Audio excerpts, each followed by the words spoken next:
I'm just waiting for the moose.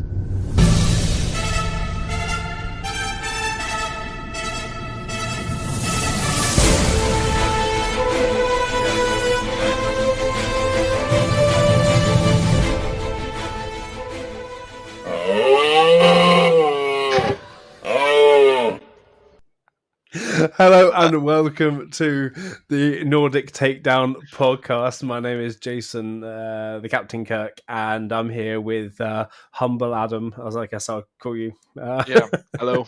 Adam, or I am Humble, or just Humble. Yeah, cool. Yeah, we're here for episode 3. We're back 3 weeks in a row. We're doing well. We're kind of keeping a slightly regular schedule. So which is quite good. Yeah. How are you? I'm good. How about you? Yeah, no, I'm very good. Very good. I've been doing a little bit of preparation for tonight's really fun episode. That sounds good. I think the big thing is that we've actually done preparation for this. We have a list of things we want to talk about. Yeah. We've put some kind of technical effort into this episode. Preparing, and we have had no webcam issues or so far. Except so far so good. So we're doing well. So what are we talking about tonight? Do you know what we're talking about tonight? Now I think so. We can do a quick wrap about the upcoming schedule. We're going to talk a little bit, of course, about the 90 people tournament in Poland. We're going to talk a little bit about what we have been playing ourselves, answering some questions that we've gotten, and of course, everyone has been waiting for the chewy moose sound as well. Moose or chewy, coming. Exactly. Yeah. Let's start off with that, and then the thing that we actually wanted to kind of discuss as a topic was just something a little bit fun, like what are our 2 favorite common cards that we would probably put in every deck that we played, the aspect allowing, so that's what we planned to, but then the 90 people event happened, the Chewy deck making top 8 happened, and I got interested in that, and we got a good question about the Inquisitor deck. So we're going to talk a little bit about decks, a little bit what we've been doing, how we've been exploring the game, because this game hasn't been solved yet. We there are good decks out there. Sabine is cheap and strong. There are other cheap, strong decks out there. Aggro is good, but we're still exploring the game, and a lot of people are coming in from a casual view. So that's what we're doing. Do you want to play a bit of Moose or Chewy? Yes. Excellent, cool. So we have got, I've got 4 sound effects. Okay. All right. And we're going to do 3 serious ones, and then a little bit of a fun one at the end because I couldn't resist. Okay. I just found a really good one at the end there. Okay. So number 1. Okay. So when you think about prizes, like for every one you get right, then I don't know. What do we want to do? We haven't thought this through. I have no idea. This was new. Yeah, we'll just keep the score. We'll just keep the score. Okay. We'll decide something. Because we're gonna do. Moose or Chewbacca is gonna be kind of returning, and then we're also gonna do other sounds like what did I say before we started recording? Like R2 or microwave. R2D2 or microwave, or some other fun sounds like that. So we're gonna be doing stuff so we can just keep score going on. Okay. So this is sound effect number 1.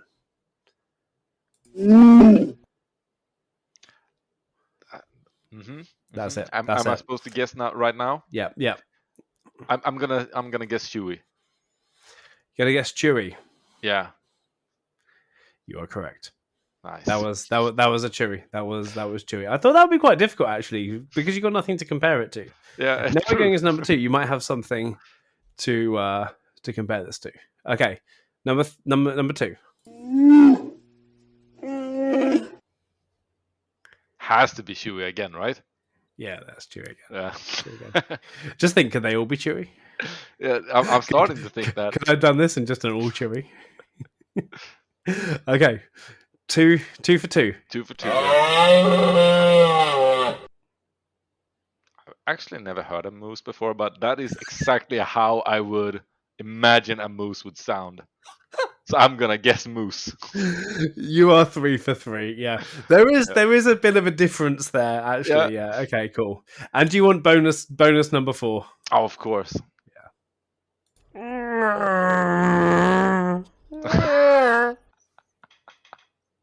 I'm gonna guess that's human. That's a Jason sound. That is me losing. Yeah. That was actually good. Yeah, I'm happy I chose the bonus one. Yeah. But you don't get a. Do you know what? Yeah, you can get a point for that one. You get a point for that. I thought you were gonna go Moose or Chewy. I didn't think. Yeah. I did that literally like 5 minutes before we started recording, before you hopped in. That's so good. There we go. With Moose or time Chewy. over. 3 episodes in, and we're already having a great time. Great, cool. Let's hop in. What have you played since last time we played? So I had a busy weekend, so I didn't play that much this weekend. But I have touching a little bit on the Poland tournament. Of course, I have played a little bit with Krennic, messing him around with him instead of Iden. Okay.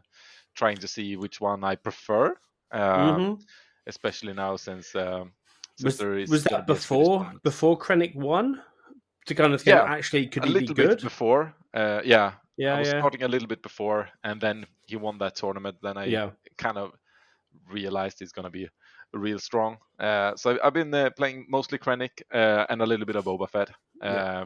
Because, spoiler alert, I have a Krennic and a Boba Fett showcase incoming. So that will probably be the 2 decks I will be focusing on. Fair enough. Yeah. I'm still to pull a showcase. Yeah, I did not pull them. I purchased them. I've spent too much money. Haven't we all? They are handsome, and not here yet. Yeah. I've sold Keyforge decks and taking Star Wars Unlimited booster boxes in replacement in the cost for people paying me in Star Wars Unlimited instead of Keyforge. So we never know. I might get one. The one I've got coming, the box I've got coming from America, I might get one. That's nice. So what have you found out about Krennic? That is because people kind of saw him as kind of a little bit meh. But I myself included. I feel kind of stupid now. I haven't even, because personally, I haven't even looked at him because, like, one of the guys, so I won't say who it was, but one of the guys that I did on the release day thing with, they were just like, "Yeah, I got this card. Wasn't really that bad. He's like the worst one, and now he's like won the first huge event." And I'm thinking, actually, I don't even know what he does. What does Krennic do? So basically, Krennic comes out first. He comes out at 5, which is like 5 resources, which is like really good. Actually, it's not Boba, but it's still early. Yeah. It's the same as Boba actually. 5 no, it's not. Sabine's 4. Not exactly, not Sabine. Then of course he's like a 2/7. Okay, so he's staying power. Yep. Yeah, so he's dodging like some heavy removals, like takedown and stuff. Yep. So that's also huge. Then he also has this ability that every damaged unit, including himself, because it's not another friendly, it's just friendly, they get 1+ damage when they are damaged. So he has a passive ability. So one plus. Yeah. So 1+ attack. Yeah, attack exactly. So if they're damaged, it's like Yeah. Grit-ish. Yeah, Grit-ish. Yeah, he has some Grit-ish power. And then on top of that, he also has Restore 2. Yeah. So that's how the card looks, of course. But what I found out is that he is kind of amazing against aggro and against mostly against aggro. He's pretty good against Boba too, but you have to be a bit careful against Boba. But But he actually, like, because he comes out so much like around earlier than Iden, he puts some pressures. He has easier way to remove things, and he has the Restore 2, and some of his units gets more threatening. Also, like if everyone knows the Steadfast Battalion, card, like the 5 drop that gives 2+2 on attack Yes. when you have a leader out. Yeah. No, I was on the receiving end of one of those on Monday. Which is a disgusting card together with the ECL. He can use that way better than Iden. So okay, yeah. So this is a command. Yeah. Krennic. Command Krennic, yeah. So basically, I found like he's more consistently early. He lacks a little bit of power late, but that is the decks that really can take advantage of that is probably like a mirror against Iden or like a Palpatine or something. Okay, and so that trade-off is probably worth it in many cases, but absolutely not in every. Yeah. But he's fun. You get him out early, and I like flipping my leader early. That is nice. Yeah. Because the earlier you can get them out, the less chance your opponent has to create a board, a battle line. Snowball board. Yeah, exactly. Because like some games I've played, it's been over by round 5 anyway, because we've just realized that actually my opponent, or like I've had 5 creatures out and they've got nothing, or vice versa, and it's just like, well, I have no way back from this, so let's save some time and go on to game 2 or 3. Yeah, exactly. Because that's just what you need to know, and that's how I'm learning from the game. Thinking like, because I went up against Matthias's Sabine a couple of weeks ago, and I was just like, I have no Sentinel in my deck. Yeah. Thinking maybe I should put some in, and so I kind of found my Echo based defenders and anything with Sentinel in blue or depending on which color. Exactly. It was a Hera deck, which it's the only one I haven't really tuned so far, but but like so like it's the learning from the losses is the biggest thing right now. It's way easier if you lose to see what's not working in the deck. So play lots and lose lots. Yes, and you'll be that's the motto. As long as you have a good mental. So that's what I've been. Don't hit the opponent around the face if you lose. Yeah, please. That's usually not nice. You sometimes they deserve it, but it's usually they might deserve it, but you probably get banned from your LGS, and you don't want that. So what have you been playing? I've been playing I think I played Leah and Thorn a couple of times on Monday night. I played against my friend Matthias, and he's a very good card game player, and so he kind of helped me tune my decks a little bit there as well, because my Thrawn, actually both of my decks didn't have the best curve, and my Thrawn especially had way too many high cost cards, and he's got a Sabine and a Boba, and they're both really quick out the bat. They punish you if you have a bad draw. My Thrawn had it's really disruptive, which is really good, but it wasn't disruptive enough to do what it should be doing.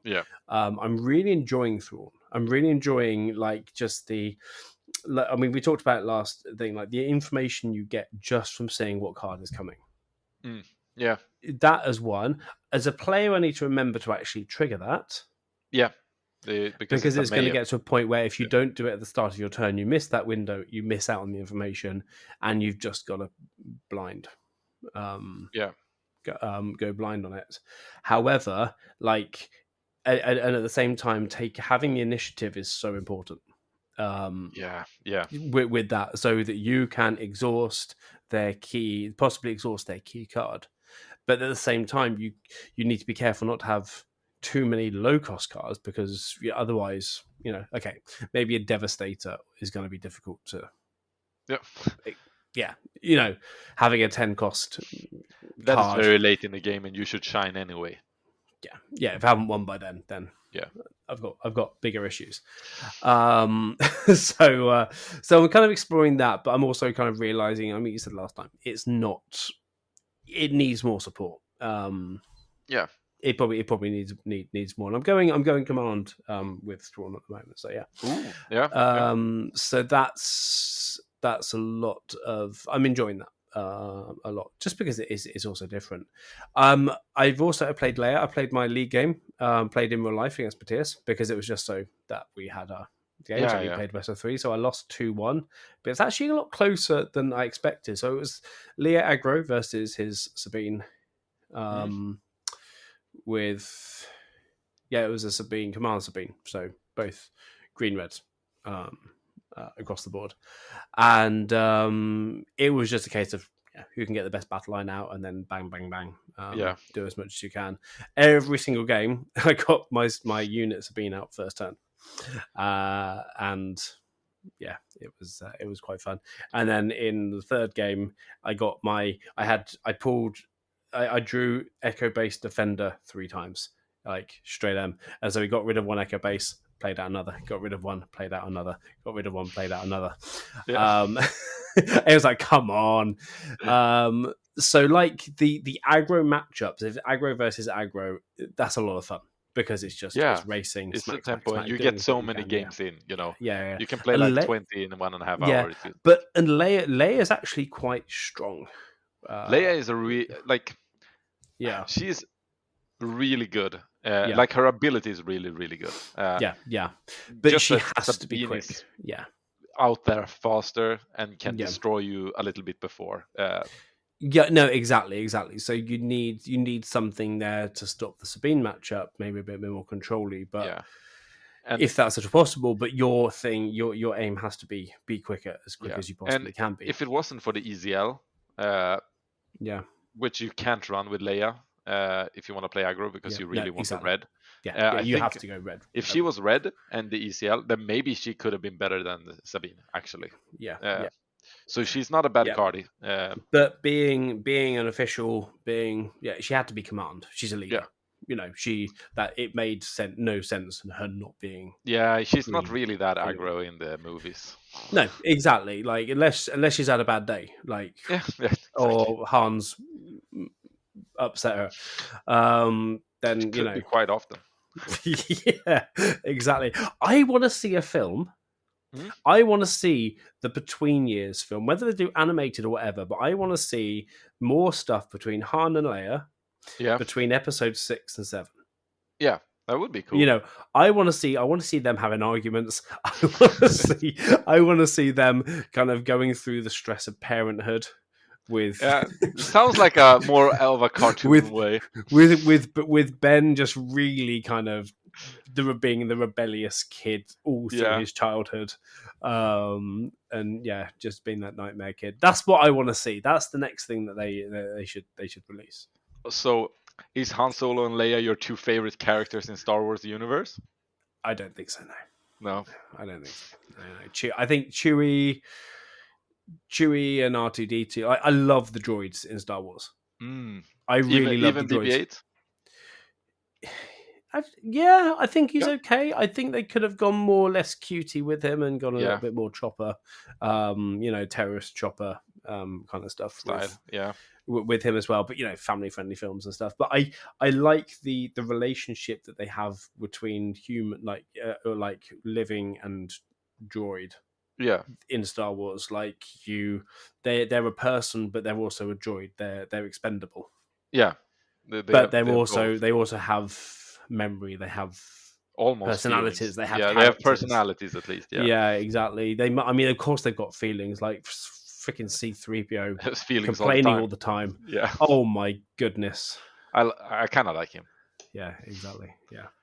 When I was doing the Chewie video, I found was it 6 trying to find Chewie sound effects. I found 6-minute video on YouTube of C-3PO complaining. Yeah, that's hilarious. He's amazing.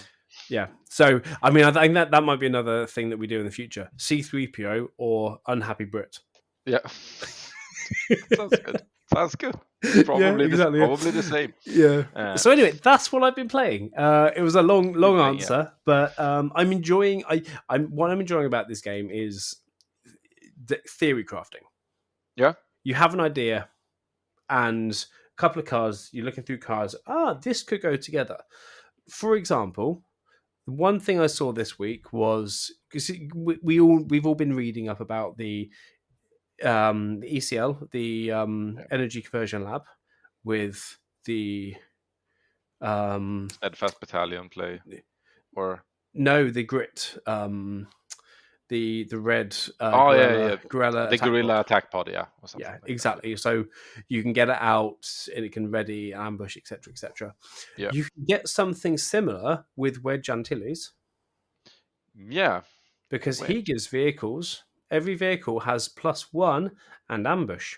Yeah. When it comes out, so you can get something similar. Of course, yes, you've all got to be damaged as well, but you can also do that and also hit for 1 extra as well if you have wedge, and you can do it more than once with wedge Antilles. So I'm theory crafting around that at the moment. So I'm kind of rebel deck cool. with that. But I'm trying to think, okay, which leader, because wedge is 5, gorilla's 5. Yeah. You've got to be able to control and stuff later on. But that's what I'm enjoying at the moment in the first couple of weeks about the game. That's nice. That's nice. Yeah. So should we keep diving into the Poland event? Yeah, exactly. So there were more than 90 people. I mean, Poland is a big country. Yeah, big country, and it's usually quite like they like card games. I think. I mean, they have fab events all the time. Yeah, I know. Like some of the best Polish on the tour. Players was Polish in Legends of Runeterra. Yeah, we played the Euros in Star Wars Destiny. Was in Krakow. So Poland is a nice country in card games. In many aspects. Yeah. I've got a few Keyforce Nemesis in Poland as well. Yeah. So they producing a lot there. So it's not that strange that they managed to get more than 90 people together to play a game. It's fun to see, but it's not super strict. Exactly. But what I read a little bit into it for, I think, on Facebook or something today, or I can't remember where it was. It was either Facebook or Twitter, and they were saying that they had 4 Swiss competitions at the same time. Okay. And then the top cut went into another 32 knockout competition. Okay. So say you had 96 players. Yeah. So you had top 8 of each of those ones, and then you went into another one, like I guess Swiss round competition. So they were basically doing 4 pods. Yeah. And then they went on as well. So, for example, and I know where I read this, and this was really interesting. The Chewbacca deck that I want to talk about is on 3DB, and the owner of the deck explained how that deck went, and he talked about actually he went 3-1-1. Yeah, exactly. 3-1-1. Through the tournament and what he lost to and everything. So they had it was very well organized by the looks of things. Very strong structure. People had a really good time. But who what were the top 8 then?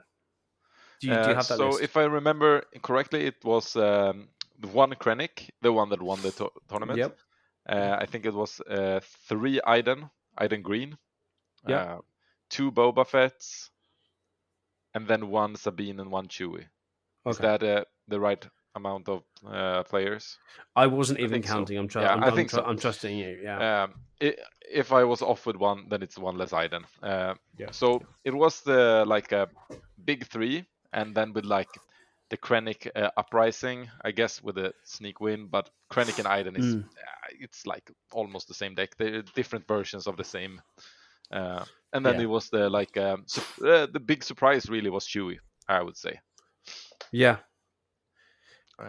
To be fair, I wasn't surprised. You were not surprised, but no. If people have been to the Swedish Discord, they have discussed Chewie, and I said they should play with green. And it's green Chewie that's here. But it is true. I got laughed at. I was disappointed when I saw it was a green Chewie. Because I'm adamant to make yellow Chewie work. I'm adamant that I really want to make yellow Chewie work. Like Chewie when Han dies in episode 9. Yeah. For those of you who haven't seen episode 8, sorry. No, he dies in 7, right? Han Solo dies in 7, yeah. No, you're right. He does. But obviously, because they do the Force thing. Leia does the Force thing and appears as Han at the end of episode 9. If you haven't seen the last 3 films, what are we talking about? We're talking to Star Wars fans. Of course they've seen them. They should. Okay. Spoiler alert, whatever, I don't care. Yeah, Han dies in 7. Like, Chewbacca flies the Falcon. Yeah. So we have to have Millennium Falcon in that deck. That is your reasoning. Yeah, that's my reasoning. That is the ground that I'm standing on to go for Chewie Yellow. Because that's what I love. But anyway, so but Chewie was green, and yes, Chewie green is strong. Because and the one card that is so strong on there is U-Wing Reinforcement. Yeah, it's a great card. And he said that the game, one of the games he lost was, I think, was it? I think it was to Han. Was it to Han? Yeah, he said when he had LAN, it was a very similar game, but he lost because Han got his U-Wing Reinforcement out before him.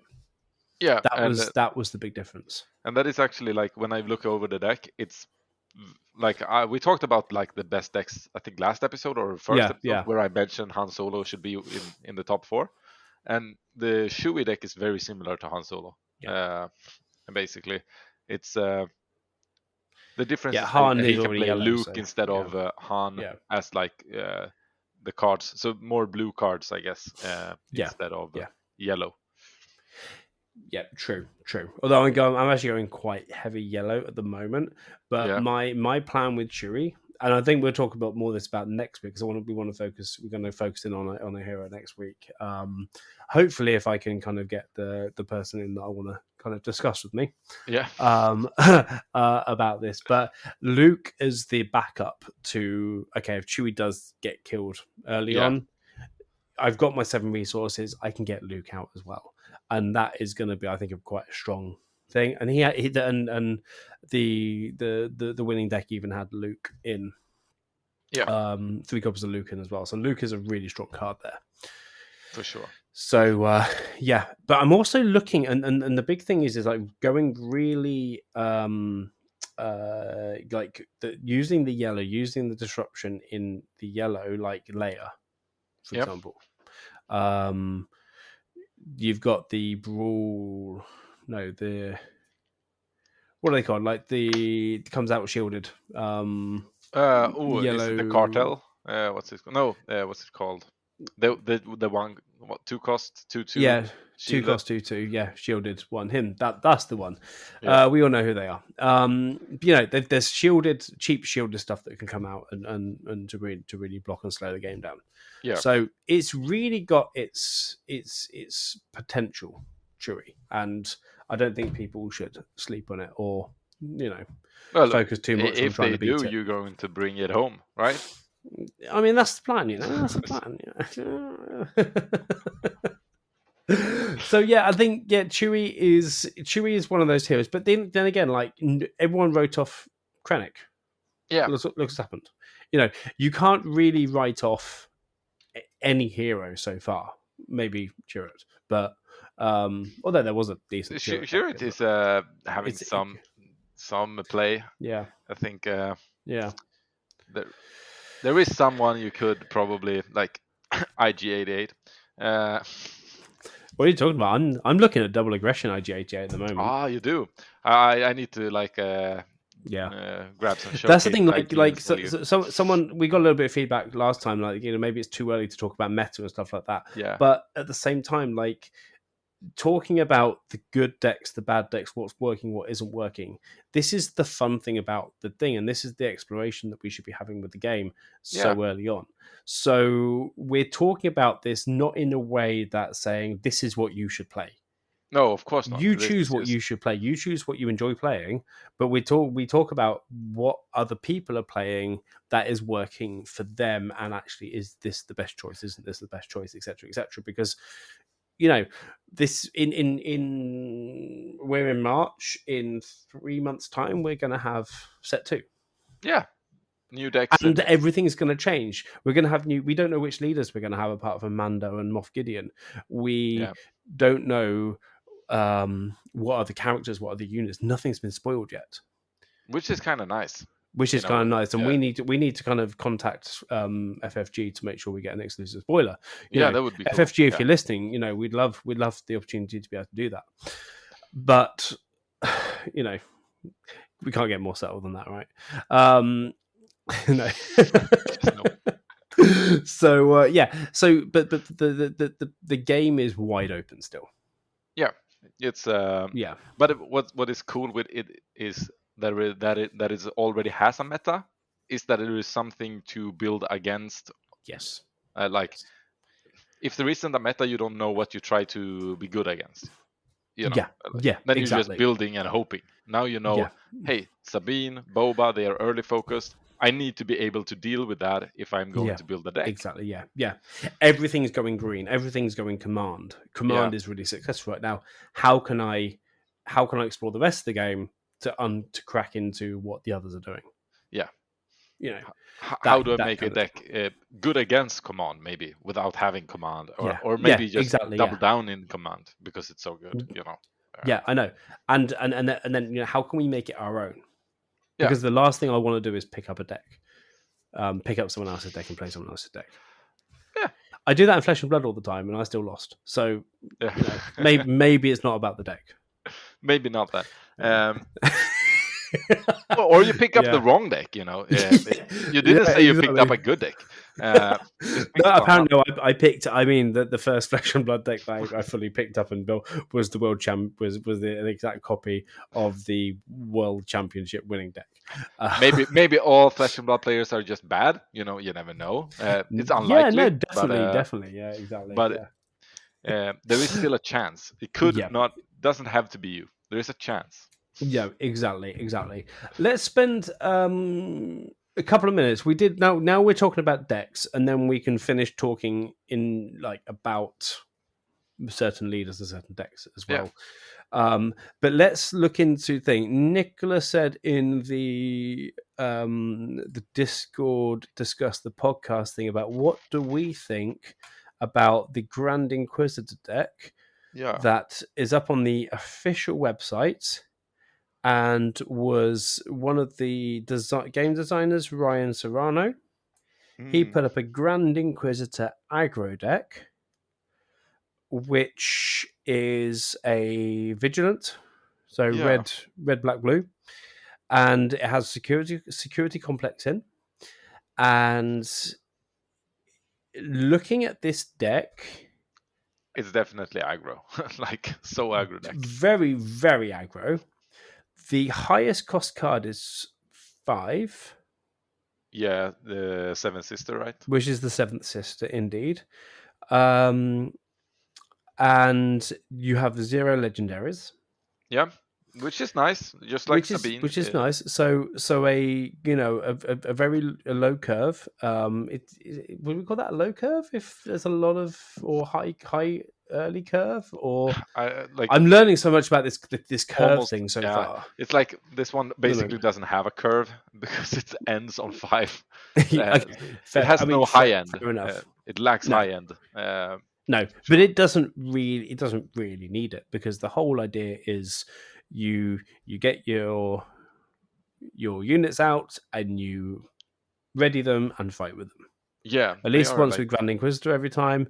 There's 3 copies of Keep Fighting, and then he's got 1 takedown in there, and then apart from that, he's got the big play. One of the big plays is the Grit, Scout Bike Pursuer. Yes. The 1/4 with Grit, and sticking a resilient upgrade on that one to make it a 1/7. 1/7, Yep, stuff like that. Then you've 2 copies of the Fallen Lightsaber, and it's one of those decks that I think is also cheap. So if you want to go aggro dark side, it's definitely one to try out and really go for, because like I say, probably the most expensive card in there is Fifth Brother. Probably, or Fallen Lightsaber. It's a rare, right? Actually, Fallen Lightsaber is a rare as well. But apart from those, if you've already got those 2, then go for it. But we're talking maybe a few euros. Yeah, he's not even playing 2 of the Fallen, so it's this is cheap. as cheap as you get in Unlimited for sure. Yeah, It's and definitely actually cheaper now, than Sabine. yeah, cheap is really is cheaper than Sabine as well. But it's a really nice idea, especially coming from the game designers saying, actually, Maybe there is you another thing. there is there this is the way that this is a way that you can think about it, that you can do, build your deck, do this to your plan. What do you want to be able to do? Does it work? Like maybe we should have that. I'm gonna try this one until next episode to see if it actually works. I have some reservations, mostly because like it's very very early game focused, which can be good, but the difference between the Inquisitor and the Sabine is that he doesn't arrive until turn 6 resources, right? So he is not coming out to help. And there's no ramp either. No ramp, so it's that if you're facing green, most of the times maybe he's even like after someone else. Obviously, there is potential like with his action deal 2 damage to a friendly unit or 3 or less, and ready it. That thing is so strong in the deck that it doesn't really matter. But I would say probably he is coming too late for it to be like an awesome deck, but like it could be good. Like you put out cards like overwhelming the board, but yeah, I feel like it should like need maybe some more punch. Sabine has the Steadfast Battalion. It has the Gorilla Pod. I feel like this one kind of. I don't feel like the Seven Sister really is that. Maybe the Fallen Lightsaber play is that. Put it on something and just so big to handle, but but that could be vanquished pretty nastily by some decks. But I mean, Fallen Lightsaber is one hell of an upgrade. I like it.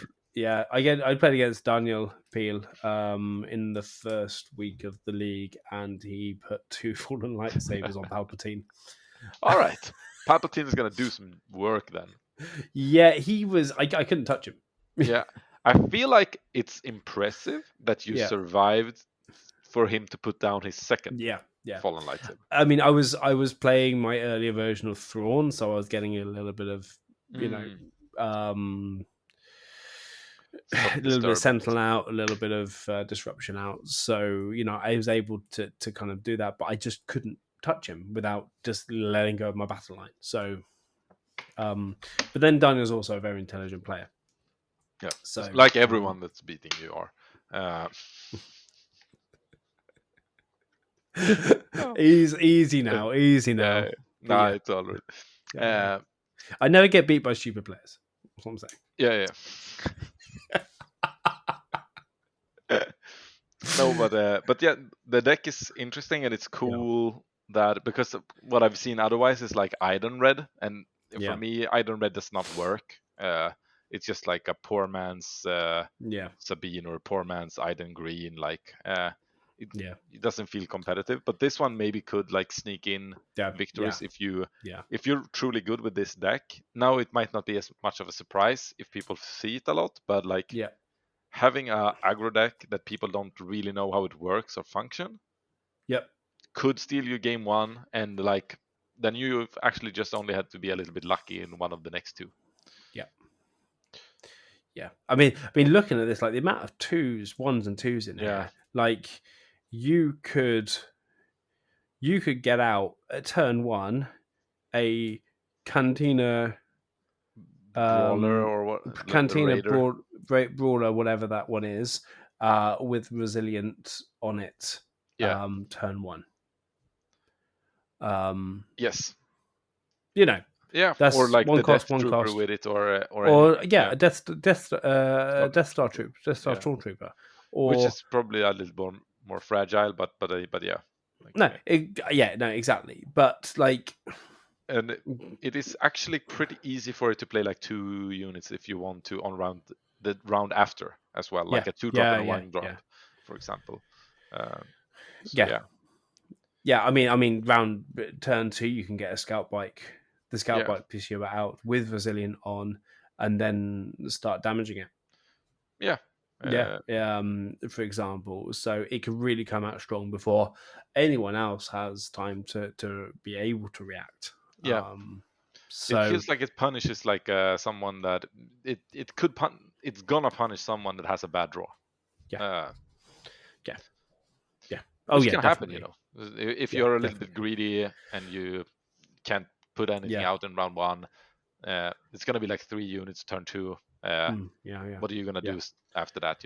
Maybe you can only remove 1. Yeah, I was looking at the Scourge complex here as well. It's interesting. That's an interesting choice, but I think it's necessary so that you can, because you're pinging damage. You're pinging damage, so you need to be able to stop extra damage. I think you need to control the damage that you're getting. I haven't thought about him too much, the Inquisitor, before, but I feel like that's the obvious one to pair it with. Get 1 free ping, maybe on an important unit. So I'm looking at a couple of other things here that maybe like something with the I can't remember what the card's called, but it's the deal 4 damage to open fire unit. Open fire, like you can deal 4 damage to yourself to go for a big endgame hit, for example. Some other additions to this deck, just to get that. But the nice thing with the takedown is that you can just pop something that you need to, but you probably don't need to do more than. It's like the desperation play. It feels like he's designed it like that. You don't want to play. You don't want to play removal, but sometimes you have to. That's how it looks like it's designed. With the force exactly. and takedown. Would you, Adam? Would you do anything to change this deck? That's a good question. Maybe add the open fire, for example, because that one actually hits space as well. Me. You can't copy me. You can't copy me. I can't copy you. But I'm actually giving a reason. That's why. Because you see, like you have the force choke, which is great. Like it's fire damage, but it's non-vehicle, right? Yes. So you can't touch space. Maybe it's designed the way that like if you want to go space, he's gonna lose because I'm going ground and I'm faster. So that could be one change. Let's see. Like it is super aggro. Maybe he could like have the snow trooper that's 2/3 and has overwhelm. But it looks like he mostly wants to ignore things. So if he is looking to ignore things, maybe I would actually take out the Inferno 4. Because that one is not aggro enough for me. No.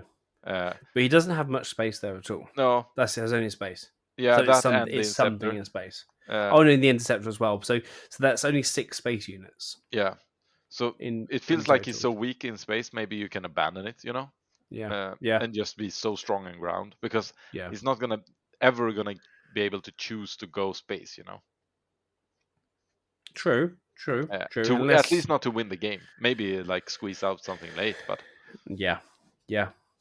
But I mean, the space units are 2. There are 2/3. Get a resilient on them, for etc. If you need to go there, but I fully understand your point. That is there might not be good enough units for it, but I feel like that. I don't like leaving space completely empty. Like I try and go for like a 9 to 9 or 12. Yeah, usually, but like I agree. I usually like to have 9 space units. But it feels like this one is so loaded for the ground assault anyway. So true. Yeah, so you need to overwhelm. It feels like he has to win first anyway. Yeah, because the Inferno 4 doesn't kill anything early. I mean, that's the point of the game, right? You have to win first. Yeah, exactly. Yeah. True, he has to win first. Yeah, everyone has to. I've won every single game that I lost, but I mean I won second. Yeah, I still won it. It would work in Twin Suns. Yeah. But that's cool. That's fun looking at one of these decks. So it could be a regular occurrence, or it could be something. If you want us to comment on a deck, then let us know. We could do something similar. Last hit on it, I would say, is like there is some fun plays when you could do like the one that like the damage on your Motti if you want to stand something else up without damaging it That's a cool play. But yeah, uh, yeah. but yeah. I I'm mean, gonna try it out until yeah. next I pod. mean, yeah. The Motti one as well. Like when defeated, ready It's like a your reset deck, basically. yeah. No, exactly. So Which yeah, is really cool. Just keep hitting, and then because a lot of decks, if you take initiative early, this will keep just bang, bang, bang, bang, bang. yeah. No, but I Um, will try it out until yeah, next that'll week, be and I that'll will be rate it. yeah. But that's the thing. Like I might try. I might actually put these cards together because I do have everything here apart from maybe one fifth brother. Yeah, To actually make the physical deck of this as well. So it'd be good to see if with put it in the hands of some locals and yeah. see what we can do there as well. But great, cool. Should we move on to very quickly our common cards? We don't need to go hugely No, into depth of these common cards, but it is quite a fun thing to kind of go, well, there are common cards that you just go, okay, if I'm building a rebel deck, or if I'm building a red blue deck, or a red green or whatever, yeah, this is the first common card I'm going for. exactly. Yeah, Fleet Commander. Fleet Commander. Yeah, Fleet Commander. Especially playing in aggressive thing. But if I'm playing a rebel, I will most likely, if I'm playing heroic, I will put a Fleet Commander in there. Because most heroic has like, I think all heroics have rebel at the moment, right? yeah. I think almost every Almost everyone as well. But Fleet Commander is one of those every deck commons because you boost it and you can hit straight away with it. Yeah. It works really For well people with who layer. doesn't know the card, what does it do? It is a 3-cost heroic only Yeah. card, and it's a 3 for 3 power, 3 health, and it reads, it's a rebel trooper, and it reads, when played, you may attack with a unit. If it's a rebel unit, it gets +2/+0 for this attack. Oh, okay. Yeah. Yeah. And so like Sabine, it's fantastic because you've got all the raid.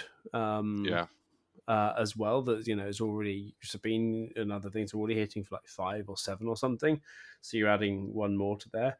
I mean, Leia is with which I'm playing in it, like there's so many kind of rebel units. If you're playing heroic, there's so many rebel units that you could be doing, but Yeah. just like play the card out, use another card, and then you've got another unit out ready for the next turn. Yep. It's good. Yeah, good card. What about yourself? So it's kind of boring, but like if I am, There's no such thing. it kind of is like, but so I have 2 cards, and they're both green, obviously. Yeah, and it's Resupply and Super Laser Technician. Completely agree. Yeah. Are they both commons, right? Yeah, both common and boring. But yeah, but no, you're completely right. Resupply. I wouldn't say every deck, because sometimes you want to sideboard it. Yeah. Because sometimes you don't need the ramp. Yeah, exactly. So And that's something that I learned recently. Like, you don't always need the resupply. no. Sometimes it's not good, actually. No, exactly. Yeah. However, Super Laser Technician. Oh yes. Oh, Yeah. like if you're playing green villainy. Yeah, but sometimes I have actually felt like, because like you're playing ECL and you want to hit the technician right out to get the resource. Yeah. But I have felt that sometimes I'd rather just play the resupply and save the ECL. Okay. Yeah. So I've actually grown more fond over the resupply lately. I still think that technician is better. It's a new card. But both those are like in every like green ramp deck. Then you can move them out in the sideboard. Yeah. No, exactly. I mean, definitely. If you're playing, I mean, it's a must-have if you're playing Boba, because like you need to get them out. If you play resupply, you can get Boba out turn 3. Yeah, it's disgusting. For example, like it's crazy, and still have like stuff to play loads more cards. I read a really good comment about Boba. I think it was was it in our style. It was like in our Discord. Yeah, in the Discord. Yeah, they're saying even when you're following the rules playing Boba, you're cheating. Yeah, exactly. because it says there was something about completing in the attack, right? And yeah, exactly. It's crazy, disgusting. But it's also a fun deck to actually pilot. Yeah, as well. it has a huge amount of depth on which card you should Yeah. keep and which time you want to reset, and Yeah. it's not an easy deck to just pick and play to full mastery. No, exactly, yeah. But just even do play like going, it's one of those decks to really learn the timings of the game as well. Yeah, and which event card do you save, or should you just put it down? The boba is actually fairly complicated, I would say, to fully play, because you really need to use his ability to make it nasty. And if you just play him without using his ability, you're playing pretty fair. Yeah. He's still strong because he's a 4/7 unit that just drops so early. But yeah, you're missing out a lot of the deck if you don't. No, completely agree. Cool. Moving on to the second card here is maximum firepower, which is a 4 power villainy only card. Imperial tactic, and it says a friendly Imperial unit deals damage equal to its power to a unit. Then another friendly Imperial unit deals damage equal to its power. That one. That one. Yeah, the full villainy, right? It's the and I've got the foil version just to show off here as well. It's the one with the only to me, because we are not doing the YouTube thing. It's not we're doing the video as well, but I just want to show you my shiny foils. It's the one with the AT-ATs going on there. This card with the hyper space version. This is insanely beautiful because it's not black on the side; it's like sky blue around the side as well. It's absolutely insane. A lot of the hyperspace cards are so pretty. It's incredible. But I've got the foil, so that'll have to do as well. But that is a card that I haven't actually built anything with it, but it's one that I'm putting into my theory crafting decks at the moment. Just because it's just it's one of those kind of bomb cards. If you got blowout cards like overwhelming barrage definitely. Or something. And only 4 power, it's cheaper than a takeout, or is it the same price? It's the same price as takedown, cheaper than a vanquish, etc. So, it can just hit when you need to hit. Yeah. So I think that's an insane common. I just had to double check that was a common. All these great cards. That's great. Yeah. I like the pause. Great. Common. Yeah, the calm in your voice that you were right. I know, right? I know. Yeah. Yeah. Cool. Yeah, pretty cool. So that's mine. Do you have were they your 2 cards? Those 2, or did you kind of sneak those 2 into one and then you have a third card? Because we do have time for a third card. Yeah, I think that kind of was a little bit of a sneak. Yeah. Let's go for a different color, of course, instead of green. And I'm gonna go for red, I think. And I would use the green Squadron A-wing. It's like a 1/3 and then has raid 2, so it basically becomes like a 3/3 for 2. It's one of the better spaceships, I would say. Of course, it can get blown out by some stuff, but it puts a big pressure on the space board, which is usually the weaker board. So if I'm going like a red hero, I would put that in most attacking matchups, of course. Almost even if you play like a red Shirut deck. Yeah. So I think I definitely agree. Because if you're going red, you wanna stack your raid. Yeah. Right. Yeah. I think if you're going red, if you're double red, whatever, stacking your raid is something you need to go with. Yeah, it's something you just have to do. No, exactly. Cool. No, I like that choice. Then I think if we're going blue,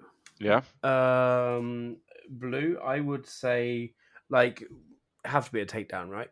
The takedown is blue white, but yeah, for sure. No, it's just a blue. Is it? Then it's not common. Then It's it's not an common. uncommon.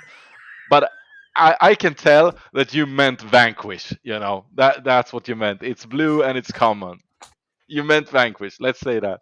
So if we're going blue, Yes. if we're going blue, I would definitely say Vanquish. Yeah, me too. Yeah, because I mean, you need a bomb. If you need Yeah. commons, you need a bomb in your deck, and so I think Vanquish is a very good one, and I would definitely be playing in all my blues because I have a hyperfoil version of it, and it is beautiful. That makes me a bit jealous. Do you wanna see it? Yes. Next time I'm gonna flex you some showcases. That is nice. That is real pretty. Yeah, that's insanely beautiful. The hyperfoils are really, really nice. Yeah, exactly. I think, hyperfoils are really nice. Even just hyperspace as well. But the hyperfoils, that's so huge, insanely beautiful. Yeah, definitely. It's good that they made the border so ugly. That the hyperspace became so nice. You know. Yeah, I know what you mean.